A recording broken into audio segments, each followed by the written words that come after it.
Hi అండి. ఇది iPhone 14 అండి. కస్టమర్ మా దగ్గరికి తాడిపత్రి నుంచి వచ్చి ఇచ్చారండి మొబైల్ ఇది. దీనికి మల్టిపుల్ ఇష్యూస్ ఉన్నాయండి. ఫస్ట్ కస్టమర్ ఇచ్చిన కంప్లైంట్ ఏంటంటే బ్యాక్ గ్లాస్ డ్యామేజ్ ఉంది, రింగర్ రావట్లేదు, కెమెరా స్లో ఓపెన్ అవుతుంది, ప్లస్ వైఫై రావట్లేదు, నెట్వర్క్ రావట్లేదండి.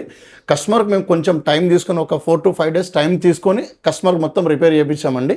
ప్లస్ ఇది మేము 1 day అబ్జర్వేషన్లో పెట్టుకొని మొత్తం పర్ఫెక్ట్ అయిన తర్వాత కస్టమర్కి ఈరోజు కొరియర్ చేస్తున్నామండి. ఇట్లా మీ దగ్గర కూడా అండి ఎక్కడి నుంచి ఆల్ ఓవర్ ఏపీ, తెలంగాణ ఎక్కడి నుంచి వచ్చినా మా దగ్గర కొరియర్తో పంపిస్తే మీకు బెస్ట్ ప్రైస్తో సర్వీస్ చేపిస్తామండి. థ్యాంక్ యూ అండి. మమ్మల్ని నమ్మి ఇంత దూరం నుంచి తాడిపత్రి అంటే ఆల్మోస్ట్ 600 kilometers నుంచి మమ్మల్ని నమ్మి ఫోన్ ఇక్కడికి వచ్చి ఇచ్చిపోయారండి ఆ అబ్బాయి.